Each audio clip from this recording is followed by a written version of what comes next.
माननीय अध्यक्ष जी, बहुत धन्यवाद आपका। 24 नवंबर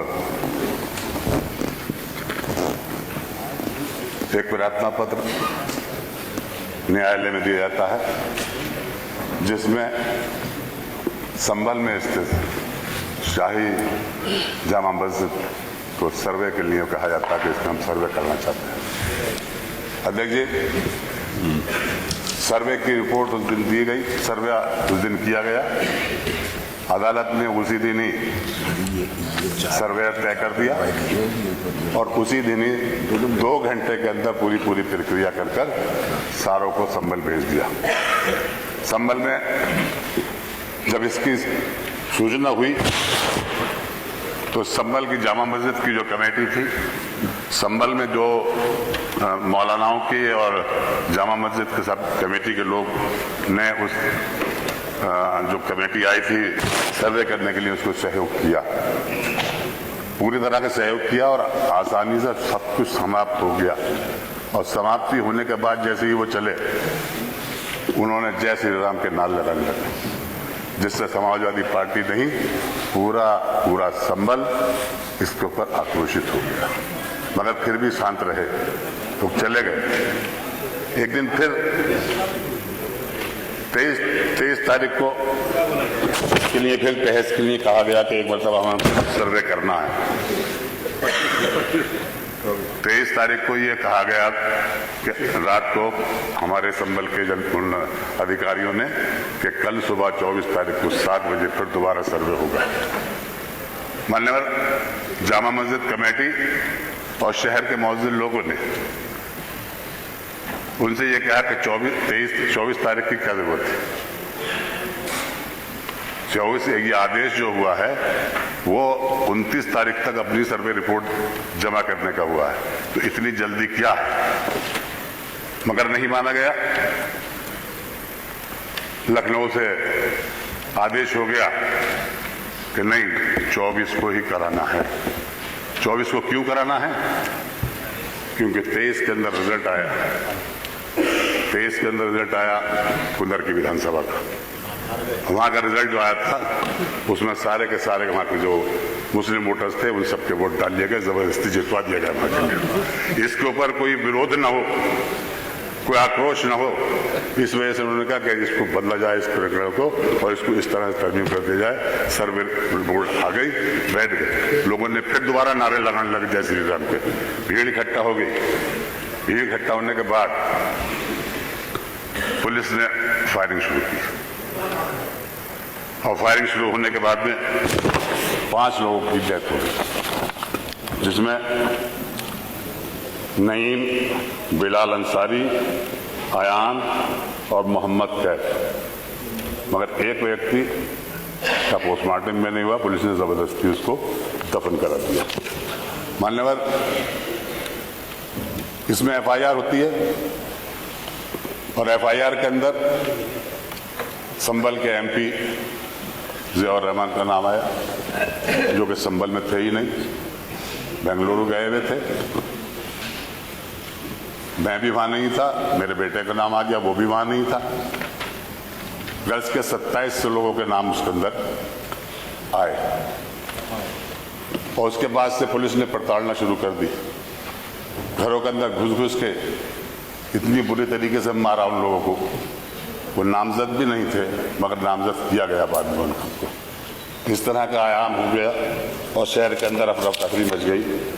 ये सब चीज़ें इस वजह से हुई कि संभल के अंदर जो अधिकारी हैं वो बिल्कुल नए हैं। उन्हें पहली मरतबा पोस्टिंग मिली है, उनको कोई तजर्बा नहीं था और ये घटना यहीं से कंट्रोल करती होती रही लखनऊ से मुख्यालय से। अध्यक्ष जी, मुझे ये कहने में बता दें आपको और भी, संभल को एक बड़ी उससे देखा जाता है आदमियों से। ये घटना 1976 में हुई थी। 1976 में उसी जामा मस्जिद, शाही जामा मस्जिद के इमाम को जिंदा जला दिया था मस्जिद के अंदर सुबह 3 बजे। पता नहीं क्यों संभल की जामा मस्जिद के ऊपर क्यों इतनी नजरें लोगों की लगी हुई है, जबकि हिंदुस्तान के पार्लियामेंट ने ये कह दिया कि 1991 के बाद में कोई भी सर्वे नहीं होगा, कुछ नहीं होगा। मगर उसके बाद भी भारतीय जनता पार्टी राजनीतिक फायदा उठाने के लिए ये काम करती रही और इसका नतीजा है कि ये वाल हो रहे हैं। वहीं संभल में नहीं, सभी जगह होने लगे। संभल का मुख्यालय बनाना था, मुझे माननीय मुख्यमंत्री जी ने अपने कार्यालय में बुलाया था, मुझसे पूछा था उन्होंने कि संभल का मुख्यालय कहाँ बने, तो मैंने आपसे कहा था कि ये संभल के अंदर रखिए। आज भी संभल से वो 32-33 किलोमीटर दूर है। संभल में होता तो ये बातें नहीं होती, प्रशासन में होता, पूरा होता, हमला होता और ये बात हो जाती। और अपनी वक्त मुख्यमंत्री जी अगर अपने पर पुनः विचार कर लें तो मान्यवर, एक झगड़ा होता है संभल में, एक बार फिर होता है झगड़ा। उस झगड़े के अंदर भी 9 लोग 10 लोग मारे जाते हैं। उस 9-10 लोग में 2-3 मुसलमान, बाकी गैर मुस्लिम लोग थे। इतना पीड़न हो गया और लोगों ने प्रचार करना शुरू कर दिया कि ये क्या है। एक माननीय मुख्यमंत्री जी, आपके एक मंत्री ने ये बयान दे दिया कि संभल के अंदर तुरक और खासाबों की लड़ाई। आपका नारा ना बंटने देंगे ना कटने देने का है। हमें क्यों बांट रहे हैं? हम बटेंगे नहीं। संभल की जनता सब एक है और नेक है, हम बटेंगे नहीं। हमारे ऊपर बहुत अत्याचार हो रहा है, इस अत्याचार को आपको देखना होगा। मान्यवर,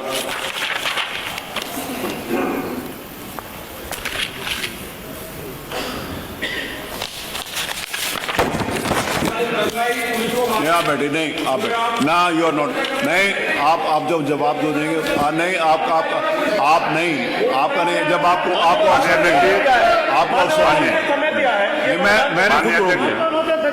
माननीय अध्यक्ष जी, उसका जवाब संभल के अंदर नहीं, जब ये झगड़ा हुआ, ये बात हुई नहीं, वो जवाब समय पे आएगा, आप शांत रहे।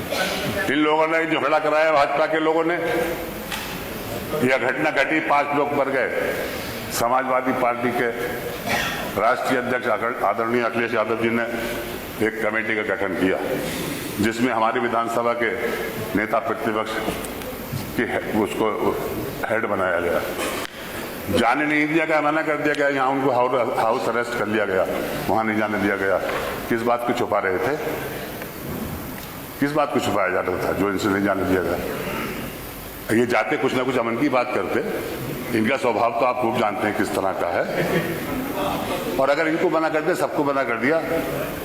माननीय मुख्यमंत्री जी, आप तो खुद ही किसी अपने प्रतिनिधिमंडल को भेज देते, मालूम तो कर लेते वहां हुआ क्या है, किसने किया है, कैसे किया है, किसने गोली चलाई, क्यों मारे गए लोग।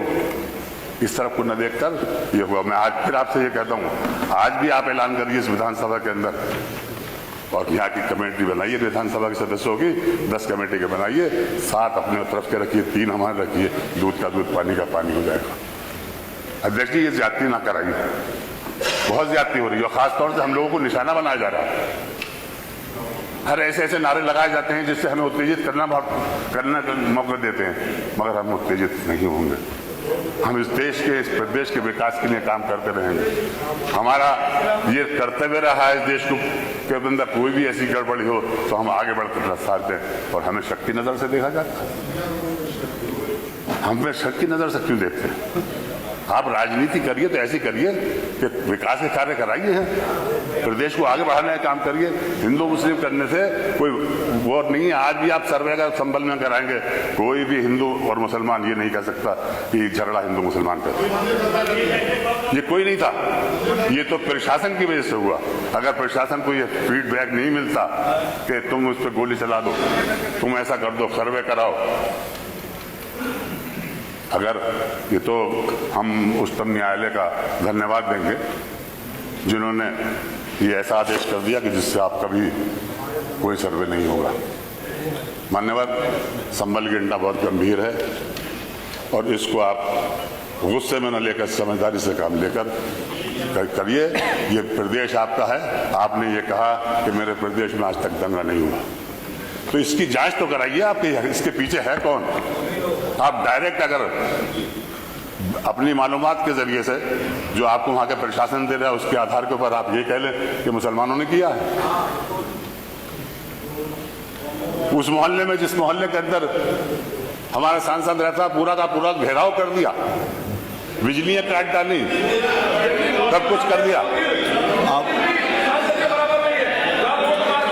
जवाब एक मिनट, माननीय अध्यक्ष जी, मैंने मना किया नहीं बोले। जहां तक मंदिर की बात है, अगर मंदिर का कोई वहां के पुजारी ये कह दे कि ये मंदिर जो है इसके ऊपर किसी ने एक ईंट लगाई हो, कोई ईंट छुई तक हो, कंक्रीट छुई हुई हो, आज वो मंदिर उसी हालत में बना है जिस हालत में था वो।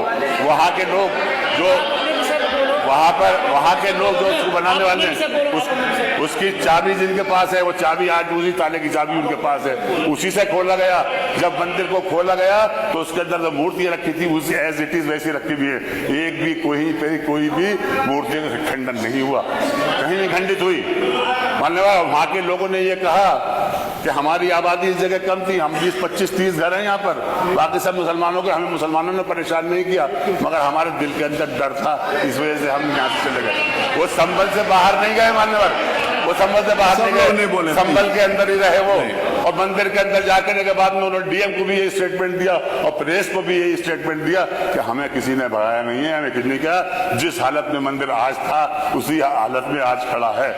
मान्यवर, उसके अंदर चढ़ावा आया, सिक्के मिले उसके अंदर, उतने पुराने सिक्के भी मिले, और उसको ये बताया जा रहा है किस तरह से आपको भ्रमित किया जा रहा है। मान्यवर मुख्यमंत्री जी, आप भ्रमित ना हो, वास्तविकता देखिए, मंदिर आज भी उसी हालत में है जिस हालत में वो था। 2006 तक उसके अंदर पूजा हुई है। वहां के लोग खुद कहते हैं, जो पूजा करने वाले हैं वो कह रहे हैं 2006 तक हमने पूजा की है उसमें। यहाँ किसी ने हमें भगाया नहीं है, किसी ने कुछ नहीं किया, अपनी मर्जी से गए। हमने अपने मकान बेच दिए, यहाँ के घबराहट रहती थी दिल के अंदर, इस वजह से बेच दिए, कोई किसी ने हमें सताया नहीं। और इसको पूरा का पूरा राजनीतिक रूप दिया जा रहा है। मैं समझता हूँ, देखिए, मैं जीत कर आता हूँ, मेरा 7वां टाइम है, मुझे हिंदू मुसलमान सपोर्ट देता, मैं एकता का प्रचार करता हूँ, मैं एक रखता हूँ, और उस एकता का नतीजा है कि 1991 से मैं आ रहा हूँ और आज तक संभल में कोई झगड़ा नहीं। इस परंपरा को बनाए रखे मुख्यमंत्री जी, इसको बिगाड़े ना। आप अपनी सियासत के चक्कर में मुसलमानों को दूर कर रहे हैं। राजनीति के अंदर सबका हिस्सा होता है। आप चाहते हैं कि हम खुदर की को छीन लें, जहां 65% मुसलमानों की आबादी, वहां बीजेपी का जीत जाए, जहां के डीएम, जहां के डीएसओ, जहां का कमिश्नर, जहां का डीआईजी, अरे भाई शांत हो जाए, सबके सब लगकर मुसलमानों को वोट डालने नहीं दिया, छीन ली उनसे वोट की ताकत। उनके चेयरमैन जो वहां के थे, प्रधान जो थे, उनके घरों पर पुलिस लगा दी गई। इस तरह के आए, ये नतीजे सामने ना आए, ये बातें सामने ना आए, इसलिए ये झगड़ा कराया गया संभल के अंदर, जानबूझकर कराया गया भाजपा की सरकार ने। मैं कहता हूं माननीय अध्यक्ष जी, मैं तो ये चाहूंगा बनकर, आप इस सदन के अध्यक्ष हैं, आप अपने साथ एक कमेटी लेकर चलिए, आप लेकर चलिए और देखिए जाकर संभल में किसने क्या शुरू किया है। ठीक है, आपकी बात आ गई। FIR जो मरने वालों की जो FIR हुई है वो भी बड़ी जबरदस्ती हुई है, उसके बदले पब्लिक नहीं मरा। अब बताइए कि हमारी मस्जिद, हमारे खिलाफ कार्रवाई, हमारे ही मर रहे हैं, हमारी मस्जिद हम ही मर रहे हैं, हमारे खिलाफ है, हमारे घरों के अंदर तोड़-फोड़ हो रही है। ये तो ये चाह रहे हैं 2700 लोगों को नामजद किया गया, 2700 लोगों के खिलाफ FIR, एकदम बुरा हाल। नहीं भाई प्लीज, आप तो प्रदेश जवाब हैं, आप इस प्रदेश के मुखिया हैं, आपका फर्ज बन जाता है कि आप अपने प्रदेश के अंदर अमन शांति बनाए रखें, यहाँ कोई हिंदू मुस्लिम बात न हो, यह आपका फर्ज बनता है। इस फर्ज को निभाइए मान्यवर। आप मुख्यमंत्री ही नहीं, आप किसी पीठ के पीठेश्वर भी हैं। किसी भी जाति, किसी भी समुदाय, किसी भी धर्म के अंदर आपस में लड़ाने की बात कभी नहीं की गई, मेल जोल रखा गया। अरे हमने तो ये देखा मान्यवर, जवाब नहीं प्लीज, माननीय अध्यक्ष जी, नहीं हमने तो ये देखा कि हमारे इस आप गुजर साहब वहां से वहां पहुंच गए, अच्छी बात। माननीय अध्यक्ष जी, नंदकिशोर जी नहीं, हमने तो ये देखा 96 में नहीं, माननीय कल्याण सिंह जवाब- जी की सरकार थी। 1996 में माननीय कल्याण सिंह जी की सरकार थी। हम सब लोग विधानसभा में बैठते थे, रमजान आ रहे, उन्होंने अपने घर पे इफ्तार कराया 5 कालिदास के ऊपर, इसे संभल पर और इफ्तार कराने के ऊपर संभल वहीं पे हमने अजान भी दी, वहीं नमाज भी उन्होंने पढ़ाई। ऐसे बन जाइए आप भी, सब आपको गले लगाएंगे। छीन के क्या फायदा है? वोट क्यों छीन रहे हो? वोटों को छीन लो, प्यार से करो। या जितनी सुविधाएं आप हमें दे रहे हैं तो कोई एहसान नहीं कर रहे हैं। ये संविधान में लिखा हुआ, ये संविधान में लिखा हुआ है। संविधान के अनुसार चलेंगे तो हम आपका सहयोग करेंगे, मगर आप संविधान को भूल रहे हैं। इस द्वेष की नहीं, आप नहीं अलाउड, कि आपको अच्छी बात नहीं है, प्लीज बैठिए प्लीज। आप जो हैं नहीं, मंत्री नहीं, आप किसी पीठ के पेशवर हैं। उस फर्ज को भी अंजाम दीजिए। हिंदू मुसलमानों को लड़ाओ, हम हैं। अगर हमसे इतने अगर वो है, हमसे अगर इतनी परेशानी है तो मुसलमानों को वोट का हक छीन लीजिए, आप मत दीजिए। मगर ये भी नहीं कर सकते आप ये भी नहीं कर सकते। क्यों? फिर लड़क गए ऐसे, फिर वोट कैसे लेंगे हिंदू मुस्लिम अगर किए? इसलिए आप ये काम करें। चलिए। माननीय अध्यक्ष जी, ये बड़ा गंभीर प्रश्न है और मैं चाहूंगा कि इस अविलंबनीय लोकहित के गंभीर विषय पर सदन का ध्यान आकृष्ट करते हुए आज का प्रोफेशन की कार्यवाही कार्यसूची में मिलकर चर्चा कराई जाएगी।